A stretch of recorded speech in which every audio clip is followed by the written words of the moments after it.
Buenos días. Siendo las 7 del minuto, le vamos a dar inicio a la reunión de hoy. Voy a compartir la pantalla y la voy a poner en modo presentación.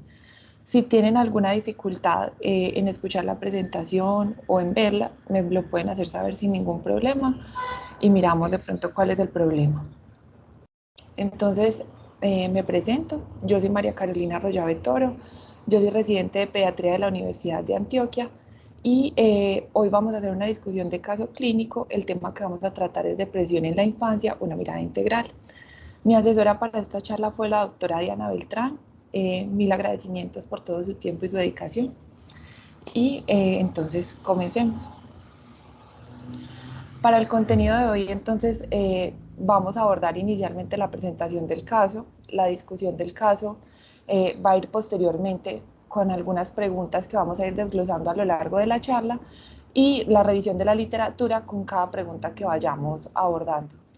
Posteriormente vamos a hablar de prevención, recomendaciones para los padres y también para los cuidadores y algunos puntos claves para el pediatra. Los objetivos entonces van a ser inicialmente el reconocimiento de sus signos, sus síntomas y sus variaciones que finalmente pueden variar en esta edad pediátrica, la sensibilización frente a la salud mental infantil, algunos puntos clave para los padres en concordancia pues, con el contenido de la charla y los puntos claves para el pediatra. Entonces, para iniciar con la presentación del caso, vamos a primero hacia la información general. Es una paciente de 12 años, es natural de Palmira, reside en Medellín con su abuela materna, también con dos hermanos adolescentes y tres primos, de los cuales el padre está en la cárcel. Es un hogar con bajos ingresos económicos y para la enfermedad actual, entonces es una paciente remitida por intento suicida. Ella intentó lanzarse desde el techo de su colegio porque voces en su cabeza se lo sugirieron. El evento no fue presenciado, la paciente le comentó a una de sus amigas y su amiga le comentó a las directivas del colegio. Ya lo había intentado meses antes desde el tercer piso de la casa de una amiga y la paciente refiere perder el conocimiento en dichos episodios, por lo que no puede suministrar más información. Refiere que ese día, posterior a una discusión con una amiga que le dijo que le había dañado algo, sintió muchísima ira y ella dice, primera vez que me enojo y le digo a ella que me respete. Posteriormente subió a un tercer piso y ella dice, tenía esa voz dentro mía, pero es mi propia voz que me decía que no valía nada y que mejor si me suicidaba. Debido al trabajo del papá, la paciente tuvo que comenzar a vivir en Medellín con la abuela desde enero del 2023. Desde eso presenta ánimo deprimido, anedonia, abulia, insomnio de mantenimiento. La paciente dice, duermo una hora y ya no puedo más. Además, refiere que este año murió un primo suyo que quería mucho.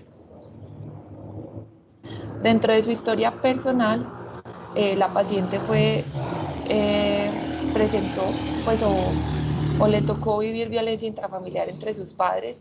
A los 5 años, de edad, los padres se separaron debido a la violencia que estaban viviendo entre ellos y la abuela es testigo y también puede, pues como tal, relatar que hubo episodios de violencia física grave entre los padres. La paciente relata también dentro de su misma personalidad y de cómo se describe ella a sí misma, que he sido alguien muy callada y solitaria, he tenido pocos amigos y confío poco en los demás. Los papás finalmente lo que hicieron posterior entonces a esa separación fue intercalar el cuidado de ella entre Medellín y Palmira y en el colegio secundario también esta migración que tenía que hacer en estas dos ciudades, tuvo que repetir segundo y tercero. Ella describe que fue porque se había demorado en leer, pero verdaderamente niega alteraciones en otras áreas. Adicionalmente, refiere que debido a esto siempre se ha criticado y que es muy autoexigente. Actualmente se encuentra cursando aceleración en aprendizaje, que es como un curso de nivelación para ponerse al nivel de los otros compañeros y poder pues como estar en un grado entre comillas acorde a su edad. Dentro de los antecedentes, entonces no tenemos ningún antecedente patológico, farmacológicos tampoco tenemos ningún antecedente, no tenemos antecedentes alérgicos y dentro de los antecedentes familiares proporcionados por la abuela de la paciente, niega pues como presencia de enfermedad mental dentro de la familia o algún otro antecedente pues que pueda ser de nuestro interés por el momento. La paciente refiere múltiples intentos de suicidio frustrados en la casa. Dice, yo cogía el lazo, pero siempre llegaba alguien y no podía. Y frente al examen mental, en, en este momento inicial, se encuentra una paciente en una camilla de urgencias con ropa de calle, es amable durante la entrevista, realiza contacto visual con el examinador, sin embargo se encuentra hipotímica, pero responde las preguntas de una forma clara, con un volumen de voz bajo y una prosodia normal. Tiene ideas de minusvalía, culpa, soledad, desesperanza, muerte y suicidio, no tiene actitud alucinatoria y tiene una introspección y una prospección muy pobre ahorita pues en ese momento de la evaluación. También se le aplicó el Child Depression Inventory o el CDI, como lo conocemos normalmente.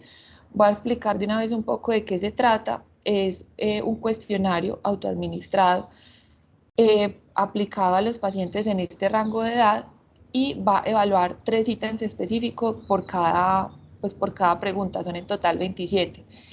Para el primer ítem casi siempre se va a dividir en pues como a desglosar en 3 partes. Para el primero es como la ausencia del síntoma, entonces va a puntuar 0. Luego el segundo ítem es la presencia del síntoma en forma leve y va a puntuar 1 punto. Y por último está el tercer ítem, que sería pues la presencia del síntoma de una forma grave, que va a puntuar 2 puntos.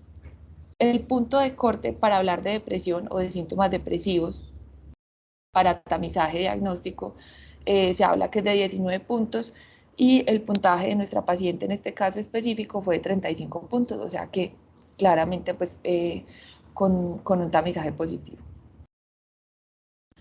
Bueno, vamos a iniciar entonces el análisis del caso. Las preguntas las vamos a iniciar en este momento. Vamos a iniciar entonces teniendo en cuenta el cuadro de nuestra paciente, cuándo se considera que es tristeza y cuándo se considera que es depresión. Buenos días, ¿me escuchan bien? Sí, perfecto. Bueno, pues mira, Caro, tristeza es más como una emoción, ¿cierto? Como algo autolimitado, que puede ocurrir pues como en muchos momentos de la vida, pero tendemos a subestimar la presencia de la depresión en los niños, porque es como cuando ya va más allá de esa emoción, hay síntomas pues que trascienden como lo afectivo, lo emocional y sobre todo algo muy clave es que afecta la calidad de vida. Yo creo que eso es como lo que más nos ayuda a diferenciar cuándo es una y cuándo es otra. Se afecta pues como múltiples aspectos de la vida del paciente y se prolonga en el tiempo. Y pues hablando específicamente de esta paciente, algo que no podemos ignorar es el motivo por el cual ingresó, que fue un intento suicida. Entonces, quedarnos como que solamente es un episodio de tristeza, pues estaríamos ignorando este gran signo de alarma que nos habla ya de algo patológico como es la depresión. Perfecto, muchas gracias. Toda la razón. Entonces vamos a recalcar estas ideas que ella ya nos había referido durante la evaluación. Por ejemplo, es que no he vuelto a sonreír, no he vuelto a ser feliz y seré feliz en el momento en que me muera.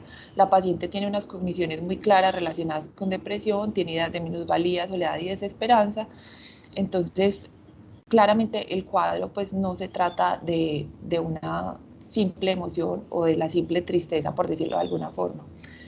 Es por esto que igual hice esa pregunta con el objetivo de generar un poquito de conciencia, y es que en la infancia se ha visto mucho, pues está rodeada de muchos mitos la depresión. Por ejemplo, se creía que los niños no se deprimen, que simplemente puede corresponder a una etapa del desarrollo, que la depresión es una enfermedad transitoria, que puede ser una enfermedad poco frecuente o incluso que no existe antes de una edad determinada. Es así como se creía entonces que los niños pequeños eran demasiado inmaduros para poder experimentar estas emociones relacionadas con la depresión, descartando así completamente de entrada la posibilidad de que hubiera una depresión clínica antes de la edad escolar. Hasta los 90 incluso no existía el diagnóstico en esta franja de edad y como podemos ver la prevalencia no es infrecuente, pues no es de ignorar, por decirlo de alguna forma. La prevalencia de depresión mayor en los niños es del 2.8%, tomando como franja de edad hasta los 13 años, y hasta el 5.6% en los adolescentes, tomando como franja de edad de los 13 a los 18 años. Es por eso que hay unos criterios diagnósticos que nos van a ayudar también como a tomar un poco más de conciencia de cuál sería entonces este diagnóstico de depresión clínica. En esta tabla que vemos a la izquierda, vemos un resumen de los criterios diagnósticos de la depresión en niños y adolescentes. Por lo menos deben estar presentes 2 semanas y de los siguientes deberían tener 5 más.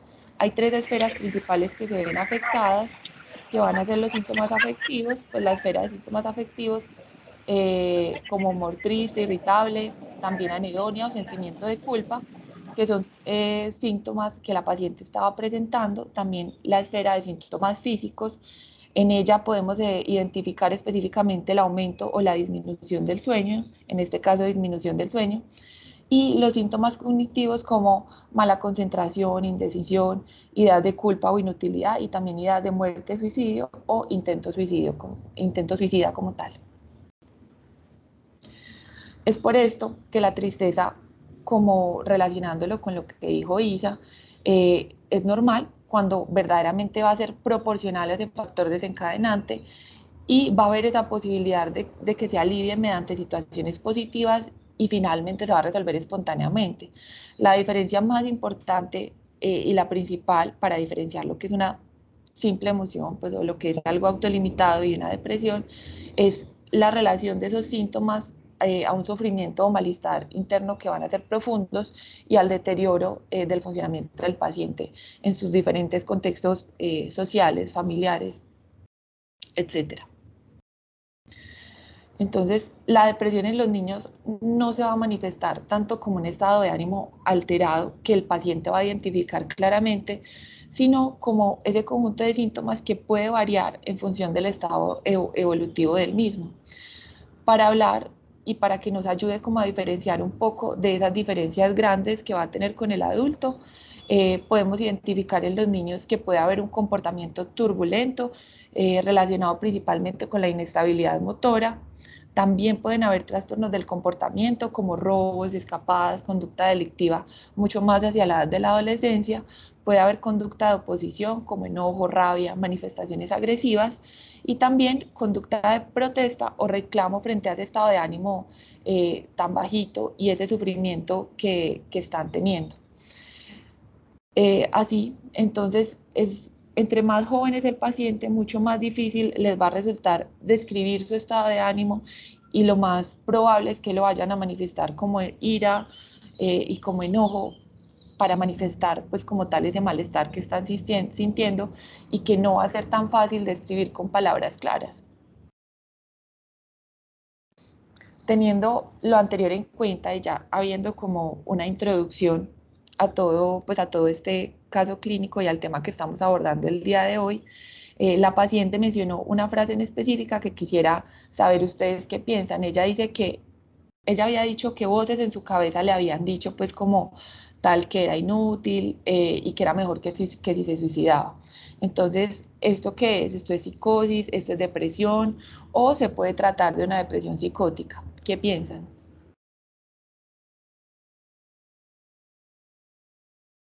Hola, Caro, ¿me escuchas? Hola, sí, se te escucha súper.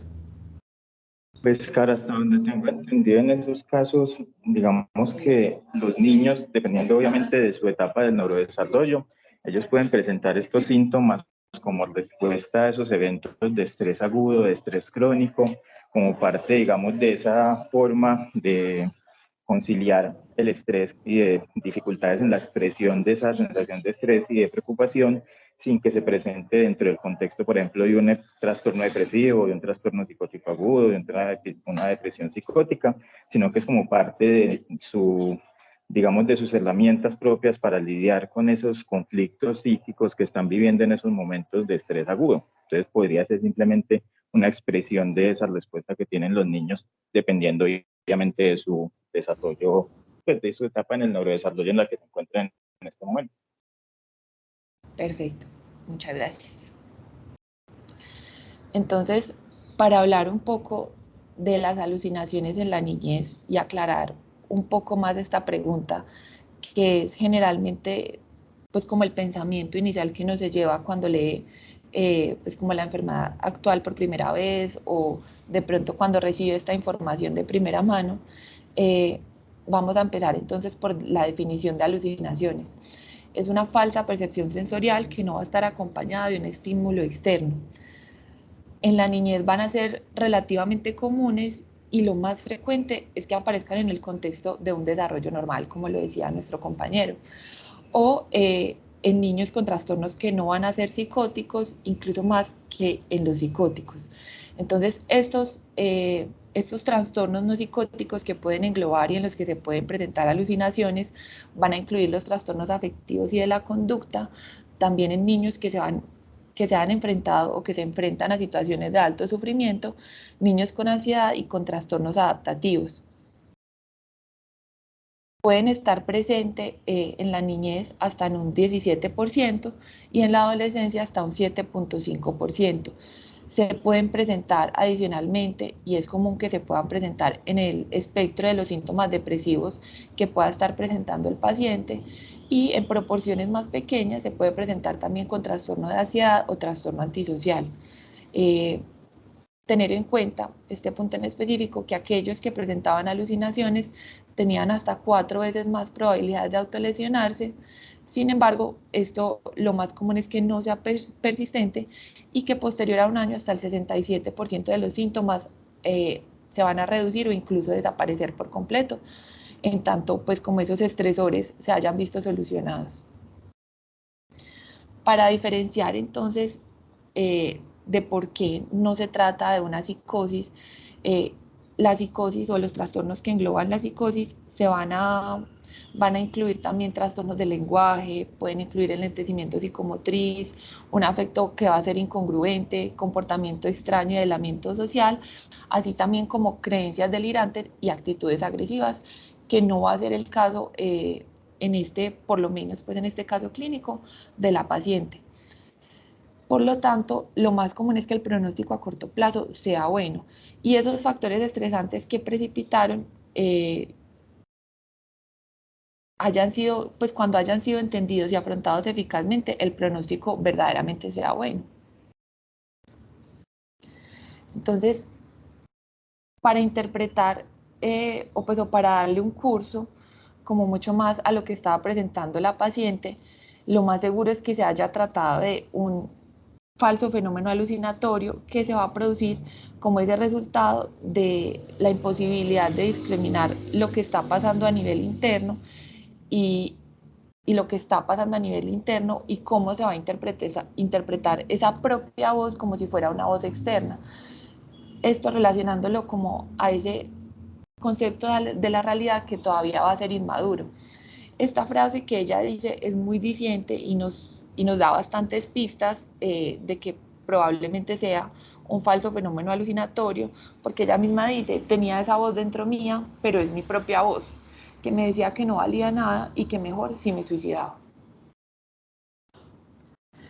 Para el abordaje, igualmente, de estos síntomas psicóticos, se pueden hacer diferentes pruebas clínicas, pero es como tener en cuenta el cuadro global del paciente para uno definir qué otra interconsulta, qué otra valoración puede requerir para aclarar un poco mejor o encaminar ese diagnóstico que inicialmente podría estar un poco menos visible o que no esté saltando tanto a la luz.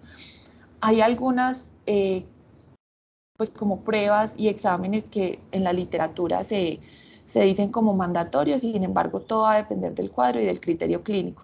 Los que se describen como mandatorios es un examen neurológico muy detallado, unos electrolitos, un examen de sangre completo, pruebas de función hepática y ya dependiendo de otros contextos, pues se adicionaría la consulta por neurología o la consulta por genética, si hay algún otro agregado que me sugiera alguna otra patología. Otros de los exámenes mandatorios van a ser entonces un perfil tiroideo, toxicología en orina, que nuevamente aclarar que esto va a depender mucho del cuadro clínico de la paciente, y ya otras pruebas pues que se podrían adicionar dependiendo de. Bueno, entonces otra frase que llama la atención y que salta durante el interrogatorio es que la paciente dice perder el conocimiento en estos episodios en los que tenía estos intentos suicidas previos que ella describió. Entonces, cuando la paciente se expresa de este modo, ¿a qué se refiere? ¿Se desmayaba de pronto? Caro, mira que a mí me da o sea, yo siento que definitivamente tenemos que ahondar un poquito más como en ese concepto, en lo que ella menciona. Sin embargo, a mí me da la sensación que no es como que ella que perdiera el conocimiento, sino que tengo por allá como un recuerdo que, por ejemplo, los pacientes que tienen estrés postraumático viven algo que, pues me corriges, ya sé que vas a continuar como con esto, pero creo que se llama disociación y es que no específicamente es que pierdan ese conocimiento, sino como que no, como que es como si no recordaran como bien como el evento, como si pues como disociaran. Entonces, no sé, a mí me da la sensación como que no es tanto que ella pierda el conocimiento, pero pues habría como que ahondar un poquito más. Perfecto. Eh, Efectivamente, son eventos de disociación. Para entender inicialmente y para darle el acercamiento inicial, vamos a englobar entonces la definición de esto, que va a ser la interrupción o discontinuidad en la integración normal de estas distintas funciones mentales. Va a haber una desconexión entre los pensamientos, identidad, conciencia y memoria. Y como dijiste, esto puede actuar es más bien como una protección que va a ser inconsciente para no experimentar el dolor emocional que van a implicar estos eventos. Va a actuar como un mecanismo de defensa básicamente que puede surgir frente a experiencias traumáticas. Sin embargo, no siempre se tiene que presentar dentro de todo el trastorno, dentro pues, del trastorno de estrés postraumático como tal. Si una persona se ha visto expuesta a traumas interpersonales crónicos, prolongados, en el curso pues, de este trauma y estos síntomas depresivos que también se van a presentar, pueden presentar trastornos psicológicos que no se van a ver recogidos pues, como tal en esos criterios diagnósticos. Y se pueden presentar entonces junto a los síntomas depresivos esa constelación de síntomas acompañada de eventos disociativos. Van a haber algunos factores que van a contribuir a que esto se pueda presentar en el espectro de la depresión, y puede ser la severidad del trauma, que ante mayor gravedad, ante mayor importancia pues, de estos eventos, es mucho más probable que se pueda presentar estos eventos disociativos. También la duración de la exposición al trauma, una exposición prolongada. Sabemos que esta paciente desde antes de los 5 años presenció violencia intrafamiliar, esa falta de relaciones de apoyo y esa falta de soporte que también nuestra paciente está viviendo, que siempre estuvo de un sitio a otro, que verdaderamente nunca tuvo como una estabilidad frente a esto, y unos factores biológicos como lo van a ser el temperamento. Ahorita vamos a ahondar esto un poquito más en otro punto. Sin embargo, las personas que son muy tímidas, que son muy inhibidas, también tienen como factor biológico una predisposición a que esto pueda ocurrir. Asimismo, entonces, ¿qué factores de riesgo podemos identificar en todo el cuadro clínico de esta paciente que le hayan facilitado, pues, entre comillas, como el desarrollo de la depresión? Hola, Caro, ¿me escucha? Hola, sí, perfectamente. Listo, Caro, no, pues en ella son varios factores de riesgo, empezando porque ha tenido un entorno familiar muy difícil desde pequeñita, que tuvo pues como esa violencia, evidente esa violencia intrafamiliar desde muy temprana edad. Y aparte de eso, vive en un hogar de bajos recursos. Recientemente su primo murió y ella decía que lo quería mucho. Además, ese tipo de personalidad que tiene, que es de pocos amigos, es poco sociable, todo eso puede influir pues como un factor de riesgo para que desarrolle este cuadro. Perfecto, exactamente. Entonces, para poder abordar todos esos factores de riesgo, debemos siempre empezar con una entrevista detallada que no va a estar únicamente dirigida al paciente, sino también a sus cuidadores. Se van a poder investigar esos posibles estresores desencadenantes a nivel personal, a nivel social y también antecedentes personales y familiares de enfermedad mental. Entonces, dentro de la etiología de la depresión, específicamente en nuestra paciente podemos identificar algunos específicos que podemos evidenciar en este cuadro.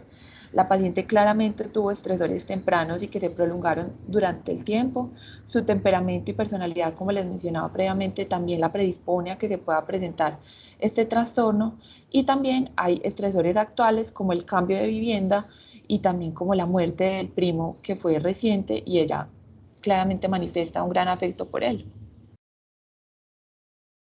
Bueno, entonces el temperamento, lo que se ha visto asociado como factor de riesgo para depresión, entonces es la excesiva timidez, introversión, hipersensibilidad, ansiedad, esa búsqueda de seguridad en los demás, la baja autoestima, la escasa tolerancia a la frustración que la paciente también la evidenció previamente o la dijo como tal, y esa falta de adaptabilidad al cambio y la inhibición conductual. Para retomar y para que vayamos correlacionando con pequeñas partes de la historia clínica que nos van a hablar de lo que la paciente estaba viviendo, ella dice: he sido alguien muy callada y solitaria, refiere que ha tenido pocos amigos y que confía poco en los demás. Adicionalmente, la abuela, como cuidadora, relata que siempre la ha visto así apagada, triste, ella es como mi mamá, toda callada y aislada. Otro factor de riesgo es el ambiental, esto referido a lo que es la discordia familiar severa, la muerte o la separación de los padres, sobre todo cuando son más pequeños, que sería el caso de nuestra paciente también, y también esos vínculos afectivos débiles con niveles elevados de crítica y también de hostilidad familiar. Como mencioné previamente, y nuevamente para correlacionar directamente con la historia clínica, la abuela refirió y también la paciente, pues, que esos primeros 5 años de vida ella se vio expuesta a mucha violencia intrafamiliar y agresión física entre los padres. Y algunos de los factores de riesgo identificados también podemos ver esos factores socioeconómicos, esto asociado principalmente a lo que es la pobreza extrema, un nivel socioeconómico bajo, la residencia en áreas urbanas y también esa falta de apoyo social. Para evidenciar y para ampliar un poquito más esta parte de la historia clínica, la abuela es la que asume el sostenimiento económico de la vivienda, ella tiene a su cargo 5 adolescentes.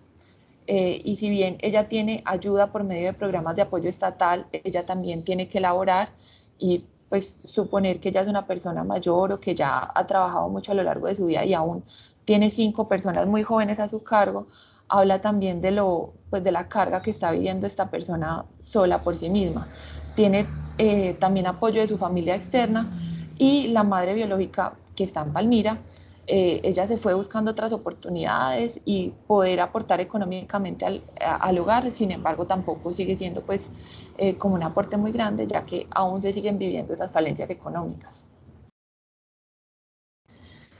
Como otro factor de riesgo también a identificar, vemos la calidad de la interacción. Entonces, eso respecto a la disciplina parental, que puede bien ser excesivamente dura o excesivamente permisiva, e igualmente estos dos extremos implicar un factor de riesgo, también esa falta de afecto, especialmente de la figura materna, y la existencia de un vínculo inseguro. Ella, nuevamente para ampliar esta parte en específico, ella dice: yo me fui a vivir con mi papá para no dejarlo solo porque mi mamá ya tenía pareja, pero me veía con los dos frecuentemente y aunque extrañaba que estuvieran juntos, ya no peleaban tanto. Y haciendo énfasis en esta relación en específico que va a ser tan importante, esta relación entre madre e hijo o cuidador y paciente, en este caso esto va a ser determinante. Esa falta de cuidado, empatía, ausencia de la figura materna o incluso de ese cuidador principal de una manera consistente puede condicionar una deficiencia emocional muy grave en el niño e incluso una reacción depresiva. Quería entonces así traer como dos estudios, primero vamos a mencionar este, para darle como mayor luz y mayor importancia a lo que es la psicopatología parental, que si bien no se describió dentro del espectro de los antecedentes, pues hay como varias alarmas, varios signos de alarma que uno puede como identificar durante la historia, no solamente en la abuela, sino también en la madre y pues finalmente también en el padre, que pueden hablarnos de una psicopatología subyacente. Entonces este estudio realizado en el 2015, que nos habla de factores de riesgo y factores protectores para el desarrollo de depresión en niños y adolescentes, fue tomado entonces del estudio Vela, que fue básicamente el módulo de salud mental de la encuesta nacional alemana de entrevistas y exámenes de salud para niños y adolescentes.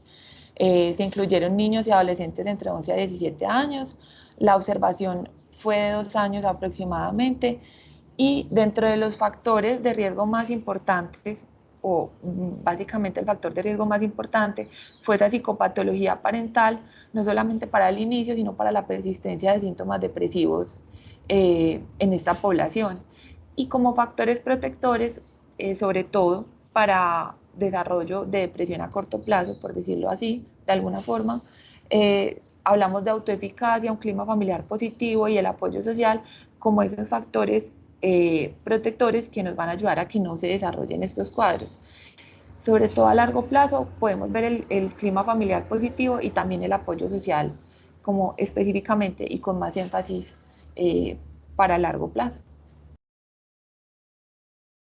Y este estudio también en relación con lo que mencionaba previamente, y es como esa relación ya más directa entre la psicopatología parental y el desarrollo de depresión en niños preescolares. Este estudio fue realizado en el 2022, se publicó en el 2023, incluyó a 32 niños en edad preescolar, fue realizado en la Universidad de Sapienza en Italia, y el objetivo principal era observar el impacto del tratamiento del apoyo pues, hacia el apoyo parental en una muestra de niños preescolares que estuvieran deprimidos, y cuál es la correlación entre la presencia de psicopatología parental y la gravedad de esos trastornos en los niños.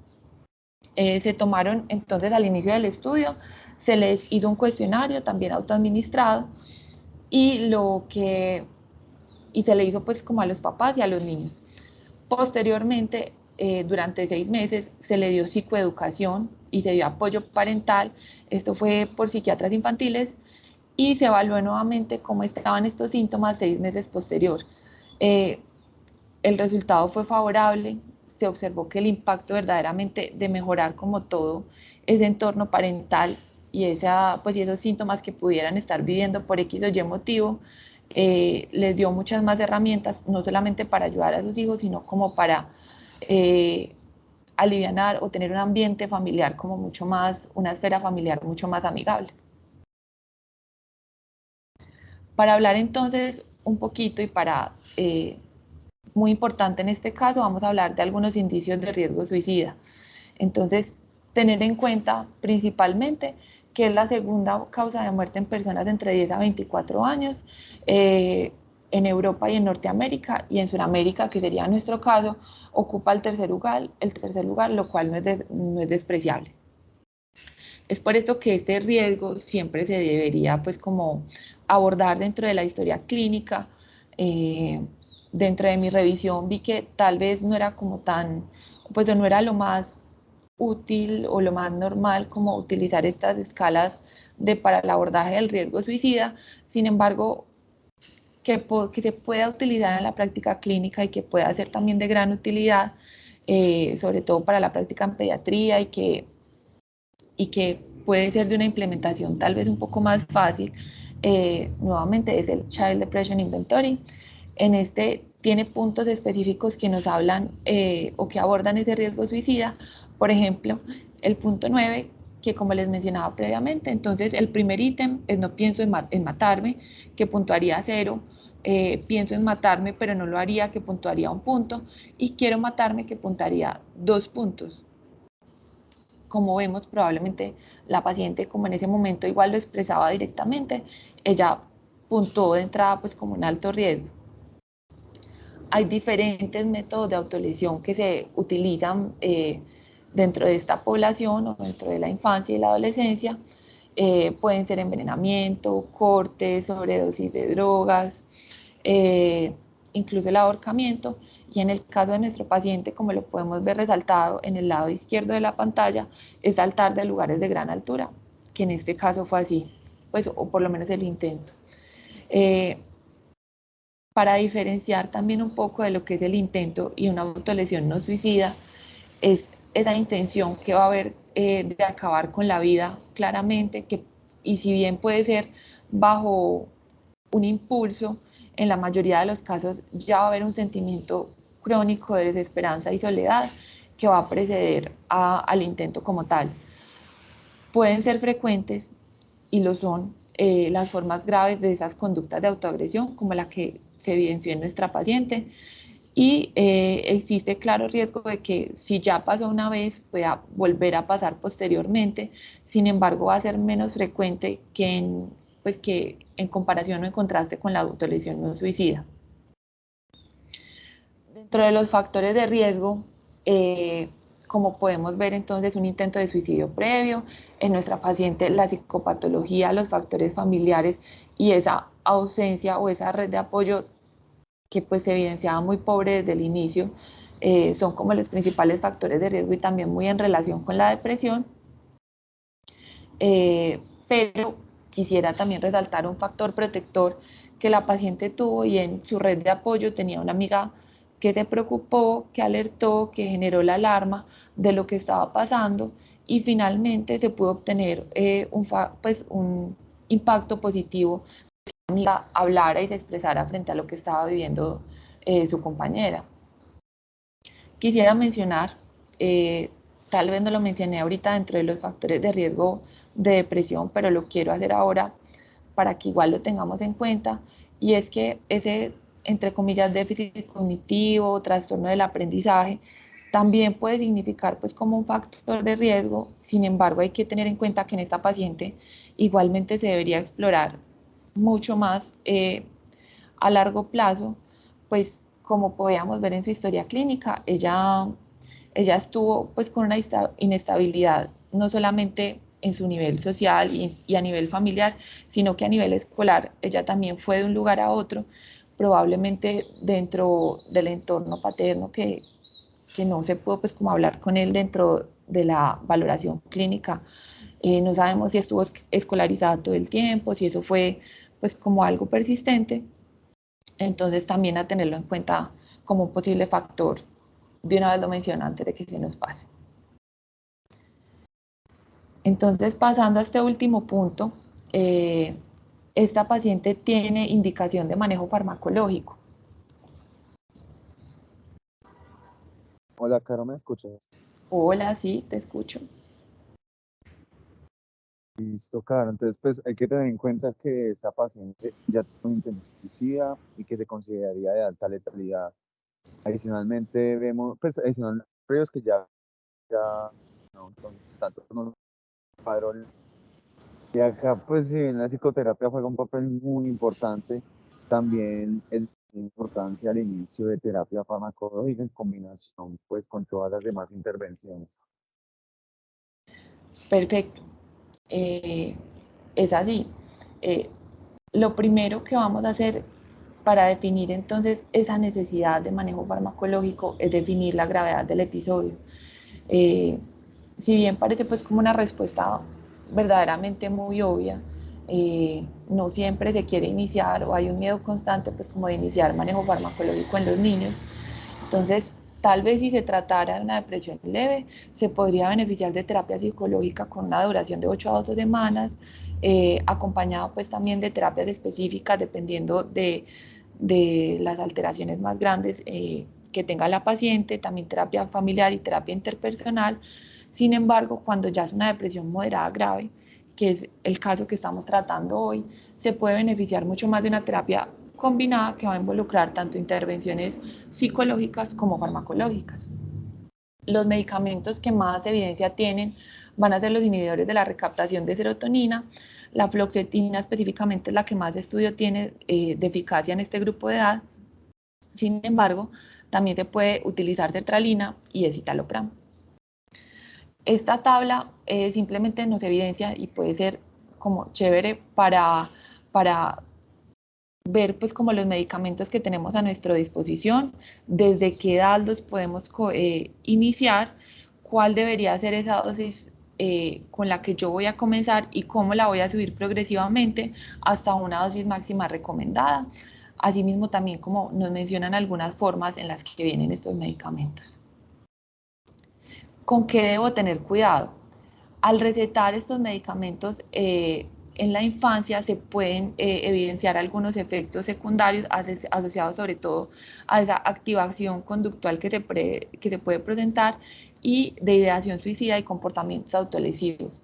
Es por eso que el seguimiento debe ser muy estrecho y también tener en cuenta algunos otros efectos adversos que se pueden presentar, como síntomas gastrointestinales, dolor de cabeza, cambios en el apetito, sedación, cambios en el sueño, que si bien pueden afectar la adherencia, es muy importante que los tengamos en cuenta, porque como bien podemos ver en la tabla, la gran mayoría se pueden tratar de alguna forma o pueden mejorar con algún tiempo del inicio del tratamiento.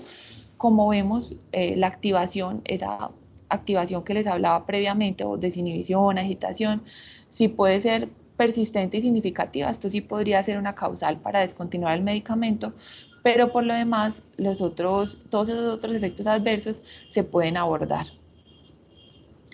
Siendo así, entonces vamos a hablar de psicoeducación para los padres y los cuidadores. Hay algunas medidas de prevención que van a ser muy importantes implementarlas no solamente en la esfera familiar, sino también en la escuela y en la comunidad. Todos los mencionados en esta diapositiva son muy importantes, pero haciendo como énfasis y encaminando el caso de nuestra paciente, algunos a destacar pueden ser los afrontamientos de los acontecimientos vitales adversos, instauración de un pensamiento adaptativo, enseñar habilidades interpersonales, también promover en esta paciente aficiones, ocio y actividades lúdicas, promocionar esa integración social, también un clima familiar positivo y potenciar la salud psicológica de los padres, que ya vemos que es tan importante y puede tener un efecto tan positivo en la psicopatología del niño. En las memorias del Segundo Congreso Internacional de Salud Mental en Niños y Adolescentes se derivan unas recomendaciones y unos manuales donde hay psicoeducación para los padres. Hay diferentes trastornos que están incluidos en estas memorias, sin embargo hay dos en específico que nos van a servir para este caso, como las recomendaciones del psiquiatra infantil para padres con hijos con depresión y las recomendaciones para los padres con hijos con intento de suicidio y autolesiones. Dan unas lecturas recomendadas. En esta franja menciono principalmente pues las que están en psicoeducación como tal para padres de hijos con depresión. No solamente se menciona material de lectura, sino también material audiovisual, lo cual es muy importante. Y en este QR se puede encontrar pues como tal estas memorias. Cuando uno accede al primero pues puede aparecer un anuncio, pero luego se accede a las memorias sin ningún problema. Y también sería de gran utilidad las redes sociales de la Corporación Cariño, que constantemente en Instagram pueden estar sacando como algunas recomendaciones del día a día, planteando como situaciones frecuentes que se pueden dar. Entonces sería pues como una buena herramienta para psicoeducar a estos padres.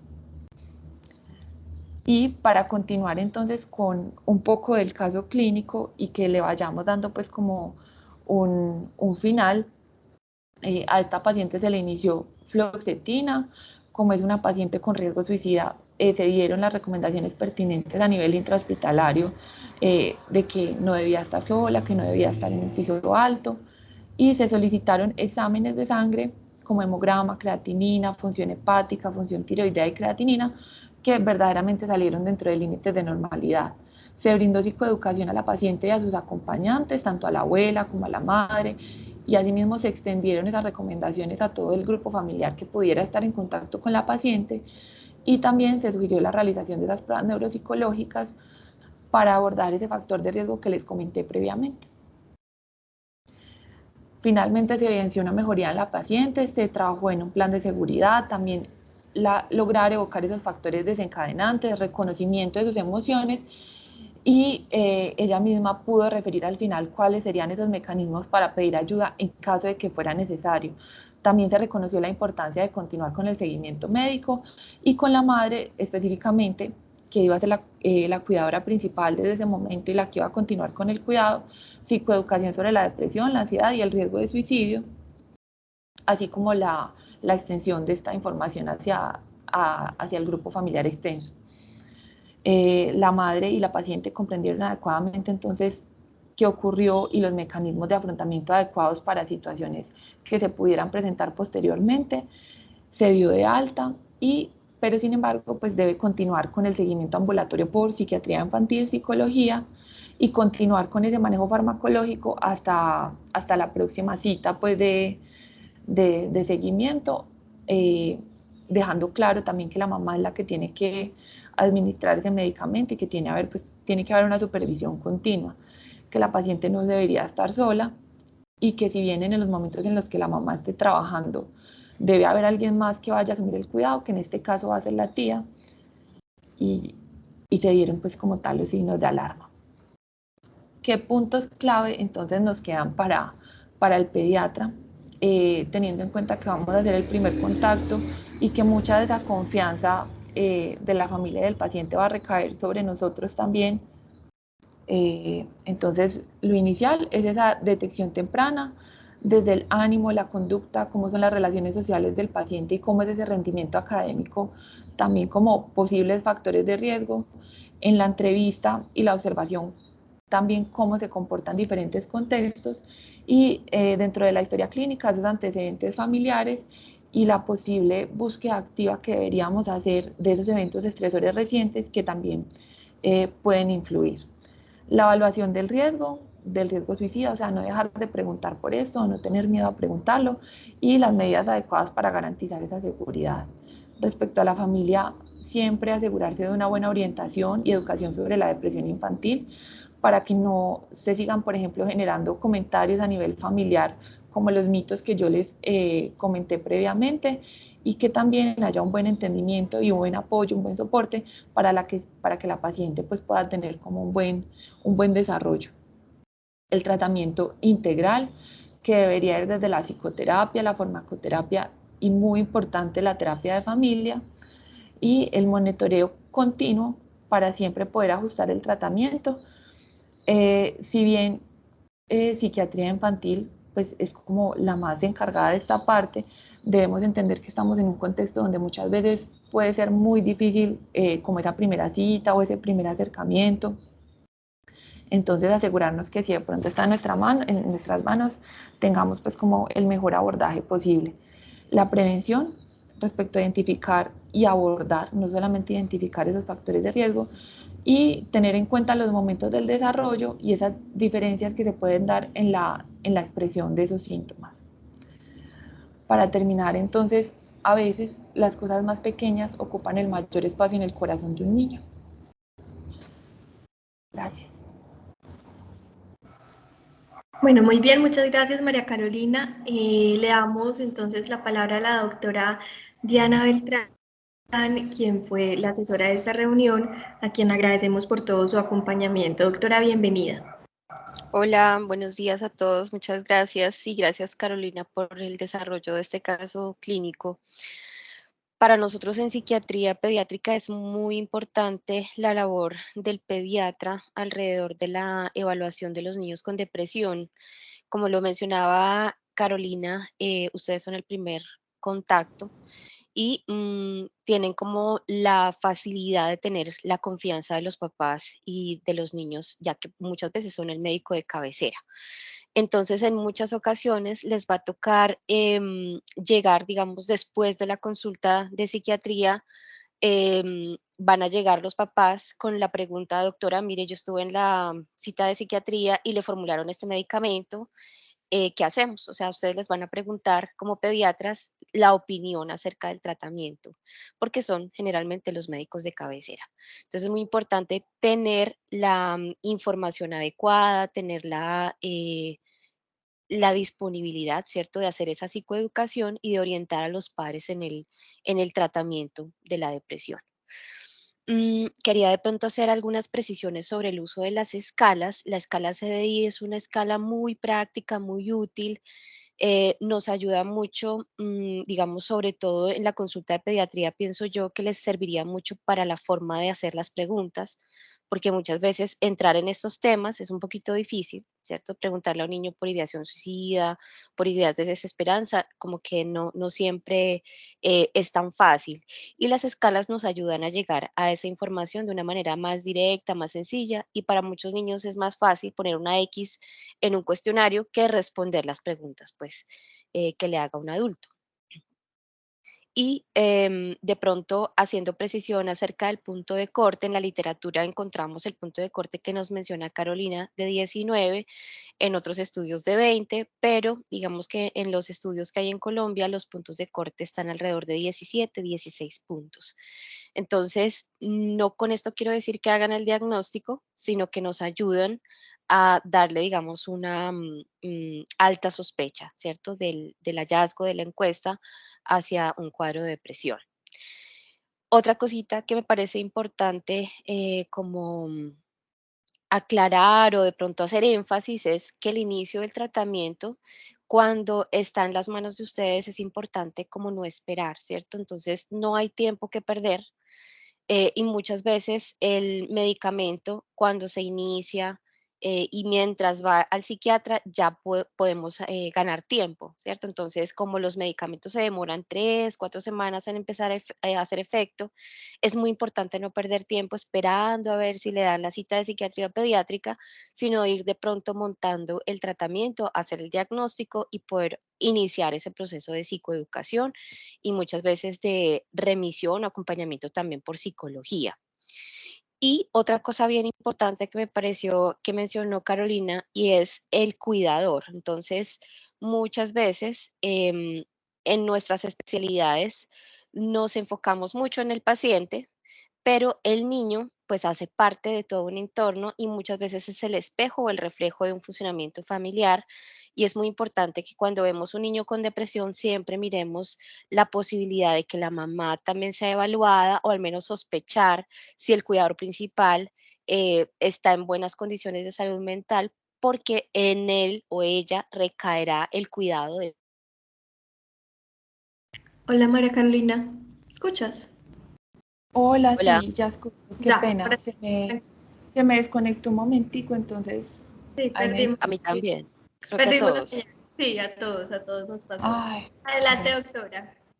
Muchas gracias. Entonces, esta abuelita en este caso en particular estaba a cargo de muchos niños, muchos adolescentes, además un nieto en la cárcel, otro nieto falleció, lo mataron. Bueno, entonces es una situación de estrés muy compleja y los niños y sus entornos, sus cuidadores, pues comparten esos factores de riesgo psicosocial que es muy importante evaluar. Muchas gracias. Muchas gracias, doctora. Por aquí en el chat tenemos una pregunta. La doctora Diana Díaz nos dice, buenos días. ¿En cuáles casos se requiere solicitar una prueba neuropsicológica en niños con depresión? En esta paciente se solicitó a los 6 meses.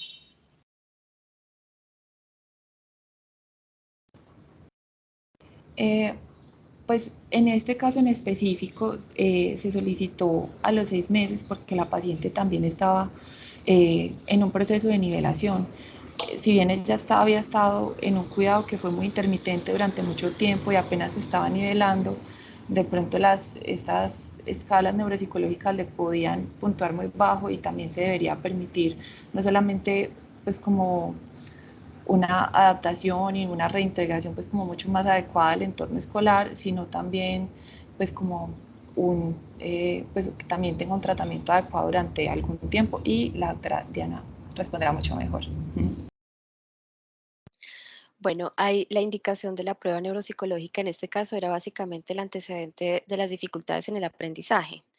no hay indicación para evaluación neuropsicológica en los pacientes con depresión, sino que es por la comorbilidad en este caso. Digamos que el tiempo que se deja de espera, básicamente se pretende es que el niño se recupere bien de su cuadro depresivo, porque la prueba neuropsicológica puede estar interferida por el estado emocional. Entonces, la idea es que salga de la depresión y se pueda evaluar bien su esfera cognitiva sin interferencia, pues, de los síntomas depresivos. Muchas gracias, doctora. Tenemos otra pregunta en el chat. Dice, a esta edad, ¿cuáles serían los diagnósticos diferenciales a tener en cuenta?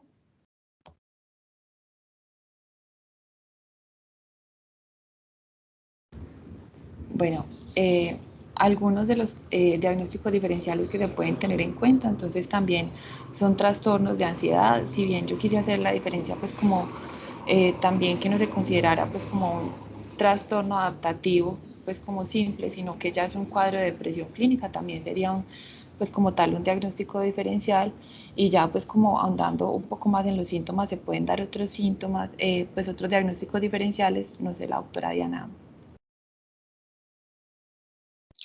Bueno, en este caso en particular es importante tener en cuenta el antecedente de trauma y hacer la diferenciación con trastornos relacionados con la exposición a eventos traumáticos como el estrés postraumático o incluso el trauma complejo. Digamos que esta chica tiene una exposición a violencia intrafamiliar, un distanciamiento frecuente de los padres, ¿cierto? Entonces pasaba una temporada en una ciudad, luego en otra, sus cambios de colegio, de amigos, de entorno, es uno, digamos, de los factores que en este caso habría que tener en cuenta.